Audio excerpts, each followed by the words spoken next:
जय श्री राधे कृष्णा। भगवान श्री कृष्ण और राधा रानी की कृपा आप सभी भक्तों पर बनी रहे। आज आप सुनेंगे श्रीमद् भागवत महापुराण द्वितीय स्कंद अध्याय 7 का दूसरा भाग। पहला भाग आप लोग सुन चुके होंगे। दूसरा भाग में अब यहाँ से मैं शुरू करता हूँ। बचपन में ही पूतना के प्राण हर लेना, 3 महीने की अवस्था में पैर उछाल कर बड़ा भारी छकड़ा उलट देना और घुटनों के बल चलते चलते आकाश को छूने वाले यम लार्जुन वृक्षों के बीच में जाकर उन्हें उखाड़ डालना, ये सब ऐसे कर्म हैं जिन्हें भगवान के सिवा और कोई नहीं कर सकता। जब कालिया नाग के विष से दूषित हुआ यमुना जल पीकर बछड़े और गोप बालक मर जाएंगे, तब वे अपनी सुधामयी कृपा दृष्टि की वर्षा से ही उन्हें जीवित कर देंगे और यमुना जल को शुद्ध करने के लिए वे उसमें विहार करेंगे तथा विष की शक्ति से जीभ लपलपाते हुए कालिया नाग को वहां से निकाल देंगे। उसी दिन रात को जब सब लोग वही यमुना तट पर सो जाएंगे और दावाग्नि से आसपास का गूंज का वन चारों ओर से जलने लगेगा, तब बलराम जी के साथ वे प्राण संकट में पड़े हुए ब्रजवासियों को उनकी आंखें बंद कराकर उस अग्नि से बचा लेंगे। ये सभी भगवान की लीलाओं का वर्णन है। उनकी यह लीला भी अलौकिक ही होगी। उनकी शक्ति वास्तव में अचिंत्य है। श्री कृष्ण भगवान की लीलाओं का वर्णन इस अध्याय में किया गया है। उनकी माता उन्हें बांधने के लिए जो रस्सी लाएंगी वही उनके उदर में पूरी नहीं पड़ेगी, 2 अंगुल छोटी रह ही जाएंगी। तथा जम्भाई लेते समय श्री कृष्ण के मुख में 14 भुवन देखकर पहले तो यशोदा माता भयभीत हो जाती हैं, परंतु फिर भी वे संभल जाती हैं और वे नंद बाबा को अजगर के भय से और वरुण के पास से छुड़ाएंगे। मैं दानव का पुत्र व्योमासुर जब गोप बालों को पहाड़ की गुफाओं में बंद कर देगा, तब वे उन्हें भी वहां से बचा लाएंगे। गोकुल के लोगों को जो दिन भर तो काम धंधों में व्याकुल रहते हैं और रात को अत्यंत थक कर सो जाते हैं, साधनाहीन होने पर भी वे अपने परम धाम में जाएंगे, परम धाम में ले जाएंगे। निष्पाप नारद जब श्री कृष्ण की सलाह से गोप लोग इंद्र का यज्ञ बंद कर देंगे, तब इंद्र ब्रजभूमि का नाश करने के लिए चारों ओर से मुसलधार वर्षा करने लगेंगे। उससे उनकी तथा उनके पशुओं की रक्षा करने के लिए भगवान कृपा परवश हो 7 वर्ष की अवस्था में ही 7 दिनों तक गोवर्धन पर्वत को ही एक ही हाथ से छत्र पुष्प कुकुरमुत्ते की तरह खेल खेल में ही धारण किए रहेंगे। छत्रक पुष्प एक होता है, उसी के बारे में लिखा हुआ है।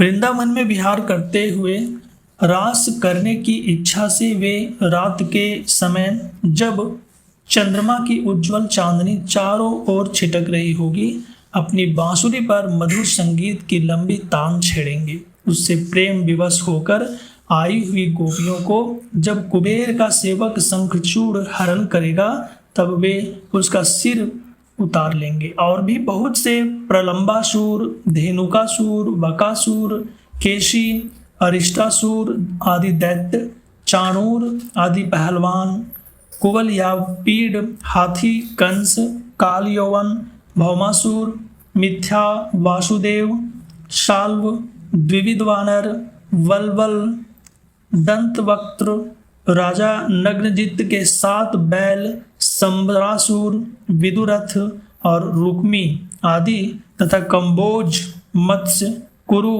कैकेय और सृंजय आदि देशों के राजा लोग एवं जो भी योद्धा धनुष धारण करके युद्ध के मैदान में सामने आएंगे, वे सब बलराम, भीमसेन और अर्जुन आदि नामों की आड़ में स्वयं भगवान के द्वारा मारे जाकर उन्हीं के धाम में चले जाएंगे।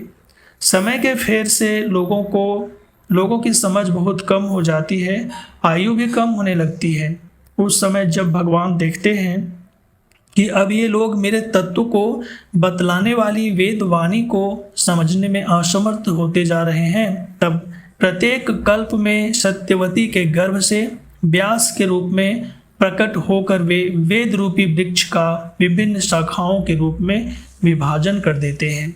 देवताओं के शत्रु दैत्य लोग भी वेद मार्ग का सहारा लेकर मैदानों के बनाए हुए अदृश्य वेग वाले नगरों में रहकर लोगों का सत्यानाश करने लगेंगे। तब भगवान लोगों की बुद्धि में मोह और अत्यंत लोभ उत्पन्न करने वाला वेश धारण करके बुद्ध के रूप में बहुत से उपधर्मों का उपदेश करेंगे।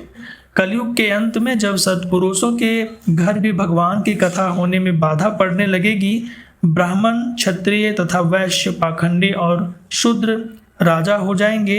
यहाँ तक कि कहीं भी स्वाहा, स्वधा और वषटकार की ध्वनि देवता पितरों के यज्ञ श्राद्ध की बात तक नहीं सुनाई पड़ेगी। तब कलयुग का शासन करने के लिए भगवान कल्कि अवतार ग्रहण करेंगे।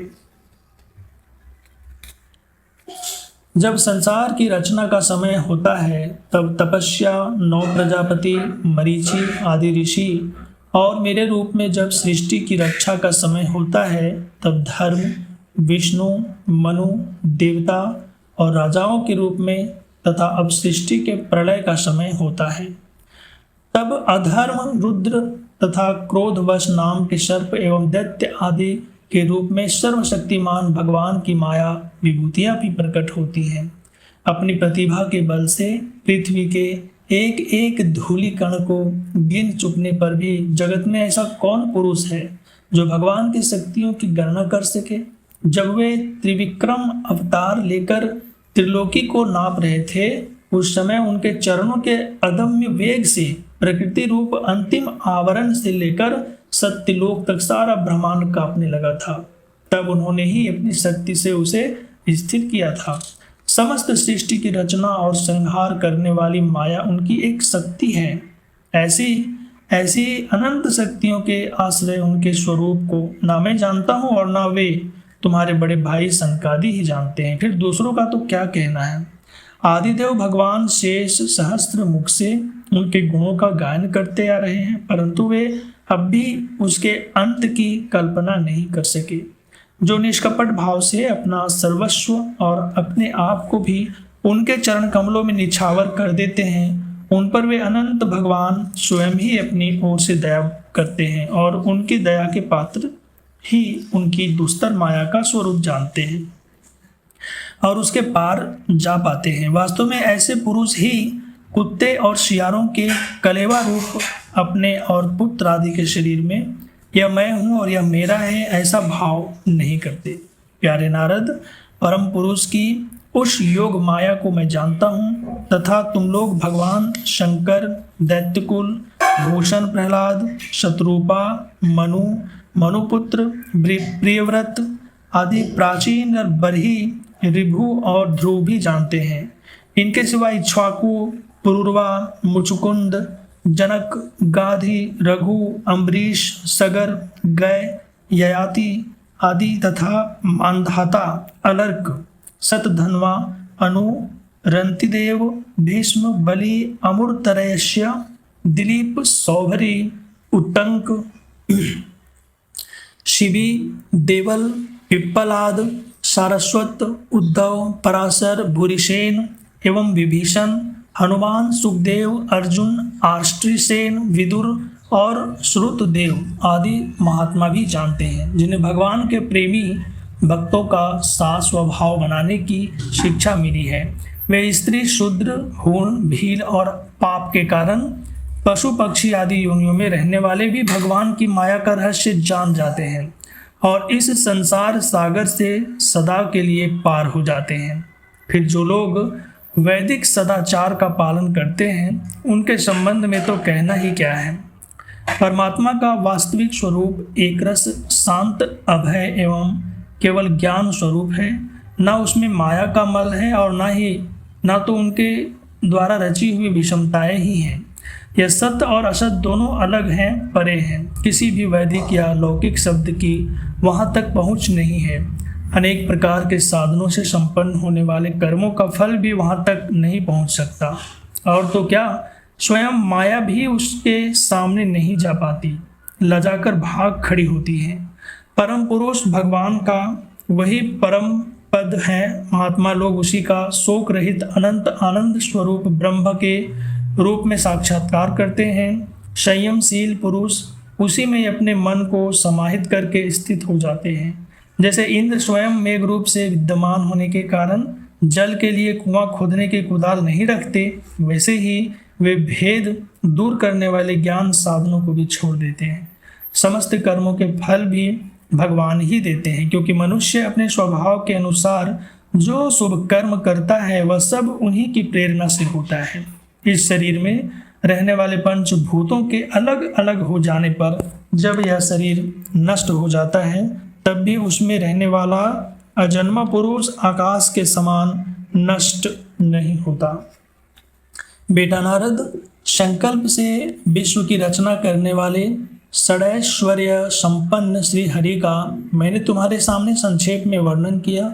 जो कुछ कार्य कारण अथवा भाव अभाव है वह सब भगवान से भिन्न नहीं है। फिर भी भगवान तो इससे पृथक भी नहीं है, पृथक भी है ही। तो भगवान ने मुझे जो उपदेश किया था वह यही भागवत है।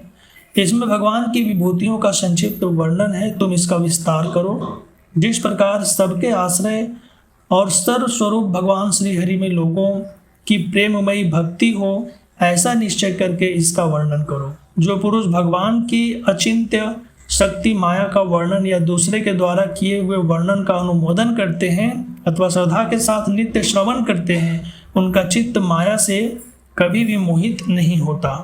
इति श्रीमद्भागवते महापुराणे परमहंस्यां संहितायां द्वितीय स्कंदे ब्रह्मा नारद संवादे 7वां अध्याय।